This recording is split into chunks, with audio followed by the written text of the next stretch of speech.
Come here, I'll feed you. It's just one bite, Sam. No, one bite. Kill you. It's not. I don't do this. Hot. Oh my.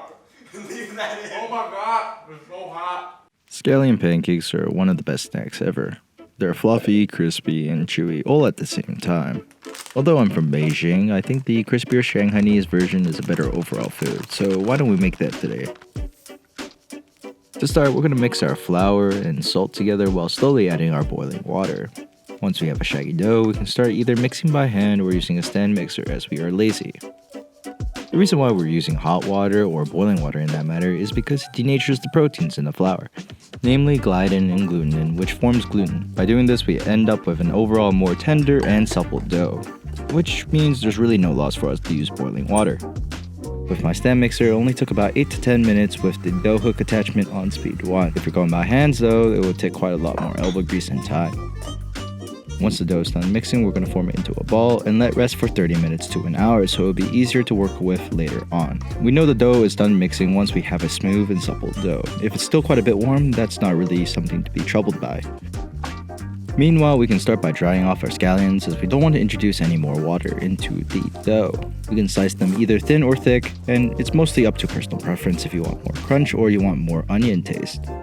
With that, we're going to start moving on to our Zhou paste, which is basically a flavored paste that sticks the rolls together as well as flavors the rolls at the same time. This is achieved by just mixing flour, salt, and Chinese 5-spice powder, and adding boiling oil to the mix. The boiling oil could be of any type. I prefer peanut oil, but I'm using sunflower in this recipe because it is just what I have on hand. Once our dough is rested, we're going to start by oiling our work surface and dividing the dough into equal pieces as large or small as you would like, namely for the size of your pancakes overall. Now for the most difficult part, which is the rolling. We're going to start by flattening our dough with our palms, and then we're going to use a stretching technique I learned from the Chinese Cooking Demystified channel.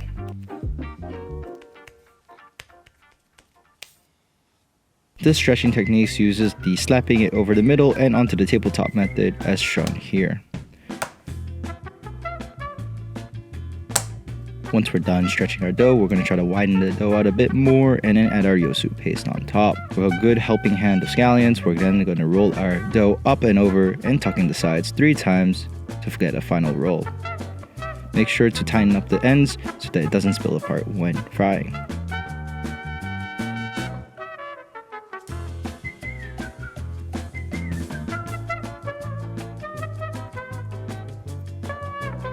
For the frying part, we're going to start by testing the oil temp by placing a wooden chopstick in the oil to see if it's bubbling.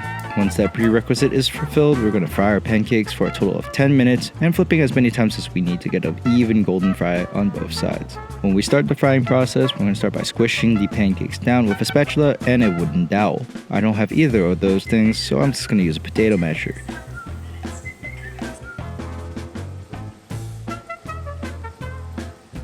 Once we are done frying, we're going to bake these pancakes in a wire rack for 10 minutes at 190 degrees C, and there we have it. Scallion pancakes are done.